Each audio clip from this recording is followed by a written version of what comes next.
നമുക്ക് വളരെ പെട്ടെന്ന് ചായക്കൊരു കടി തയ്യാറാക്കിയാലോ. ഇതിനാവശ്യമായിട്ട് വരുന്നത് ഒരു വലിയ സബോള അരിഞ്ഞത്, ഒരു കോഴിമുട്ട, അതുപോലെ തന്നെ കുറച്ച് കറിവേപ്പില അരിഞ്ഞത്, നമുക്ക് വേണമെങ്കിൽ മല്ലിയില യൂസ് ചെയ്യാം, പിന്നെ ഒരു 2-3 അല്ലി വെളുത്തുള്ളി അരിഞ്ഞത്, പിന്നെ ഒരു ചെറിയ കഷ്ണം ഇഞ്ചി അരിഞ്ഞത്, ഒരു 2-3 പച്ചമുളക് അരിഞ്ഞത്. എരിവിന് ആവശ്യമായിട്ടാണ് പച്ചമുളക് നമ്മുടെ ഇഷ്ടത്തിന് ചേർത്ത് കൊടുക്കാം. പിന്നെ നമ്മുടെ വീട്ടിലുള്ള 2 ഇൻഗ്രീഡിയൻ്റ് ആണ് ഇതിന് മെയിനായിട്ട് വേണ്ടത്. അതായത് നമ്മുടെ ഗോതമ്പ് പൊടി 1 കപ്പ്, അരിപ്പൊടി 1 കപ്പ്. പിന്നെ ആവശ്യമായിട്ട് വരുന്നത് ബേക്കിംഗ് സോഡയാണ്, അത് ഒരു 1/2 സ്പൂൺ.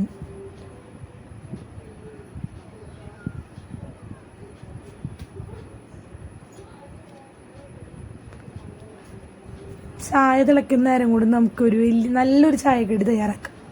അത് നമുക്ക് നമ്മുടെ ബൗളിലേക്ക് ഈ പൊടികൾ ചേർത്ത് കൊടുക്കാം. അതുപോലെ തന്നെ നമുക്ക് ഇതിലേക്ക് ചേർക്കാൻ പോകുന്നത് ഉപ്പ്. നമ്മുടെ ആവശ്യത്തിന് ഉപ്പാണ് ചേർക്കേണ്ടത്.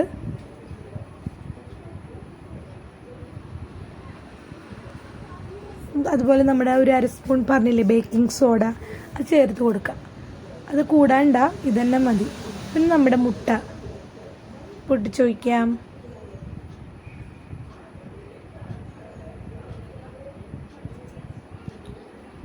അതുപോലെ നമ്മുടെ സബോള അരിഞ്ഞു വെച്ചേക്കണത്, ചെറുതാക്കി അരിഞ്ഞ സബോള 1 എണ്ണം മതി കേട്ടോ, അത് ചേർത്ത് കൊടുക്കാം മുഴുവനായിട്ട്. അതുപോലെ പച്ചമുളക് നമുക്ക് ചേർത്ത് കൊടുക്കാം. അതുപോലെ ഇഞ്ചി ഇട്ടു. അതുപോലെ നമ്മുടെ വെളുത്തുള്ളി അരിഞ്ഞത്, കറിവേപ്പില അരിഞ്ഞത്.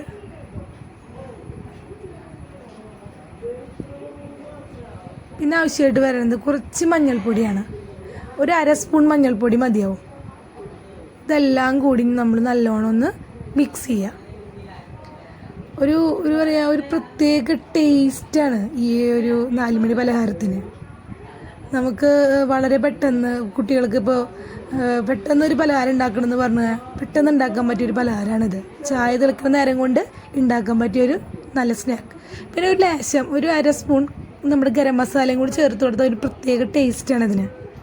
പിന്നെ നമ്മൾ ആവശ്യത്തിന് 1 കപ്പ് വെള്ളം കുറച്ച് ഒഴിച്ച് കൊടുത്തിട്ട് നല്ലോണം ഒന്ന് മിക്സ് ചെയ്യുക.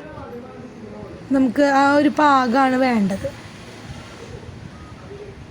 നല്ലോണം ഒന്ന് മിക്സ് ചെയ്യണം. നമുക്ക് കുറച്ച് ക്രിസ്പിയും അതുപോലെ തന്നെ കുറച്ച് സോഫ്റ്റൊക്കെ ആയിട്ടുള്ള ഒരു പക്കോട പോലെ ഒരു സംഭവം. പിന്നെ നമ്മൾ ഇതിലേക്ക് ഒരു സംഭവം ചേർത്തിട്ടില്ല, കാശ്മീരി ചില്ലി പൗഡർ 1 സ്പൂൺ. ആ കളറിന് വേണ്ടിയിട്ടാണ് നമ്മൾ ചേർക്കുന്നത്. നല്ലോണം മിക്സ് ചെയ്യാം. മിക്സ് ചെയ്ത് കഴിഞ്ഞു. നമുക്ക് പെട്ടെന്ന് തന്നെ അത് ഉണ്ടാക്കാം.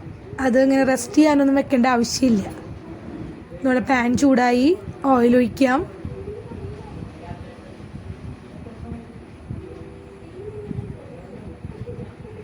നമ്മൾ വെളിച്ചെണ്ണയിലാണ് യൂസ് ചെയ്തേക്കണത്. നമുക്ക് വേണമെങ്കിൽ ഓയിൽ യൂസ് ചെയ്യാം. വെളിച്ചെണ്ണ ഏതാണ്ട് നല്ലോണം ആയിട്ടുണ്ട്. നമുക്കിത് ഓരോ സ്പൂൺ വെച്ചിട്ട് ഇതിലേക്ക് ഇട്ട് കൊടുക്കാം.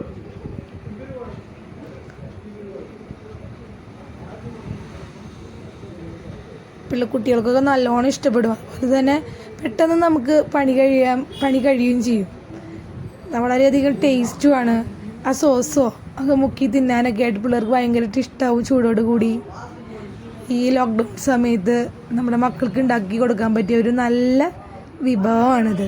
നിങ്ങൾക്ക് എല്ലാവർക്കും ഇത് തീർച്ചയായിട്ടും ഇഷ്ടപ്പെടും. നിങ്ങളെല്ലാവരും ട്രൈ ചെയ്ത് നോക്കണം. കണ്ടാ നമ്മുടെ പക്കോട സൂപ്പറായിട്ട് വന്നേക്കണം. നോക്കിയേ, തിരിച്ചു മറിച്ചിട്ടിട്ട് നല്ല റെഡ് കളറാക്കി എടുക്കാം. നമ്മുടെ അടിപൊളി ഈവനിങ് സ്നാക്ക് റെഡി ആയിട്ടുണ്ട്. അപ്പോൾ എല്ലാവരും പരീക്ഷിച്ച് നോക്കണം. നിങ്ങളുടെ ഫീഡ്ബാക്ക് അറിയിക്കണം, കമൻറ്റ് ചെയ്യണം, ഷെയർ ചെയ്യണം. അപ്പോൾ നല്ലൊരു വിഭവമായിട്ട് അല്ലെങ്കിൽ നല്ലൊരു വീഡിയോ ആയിട്ട് അടുത്തത് നമുക്ക് കാണാം. Okay, by.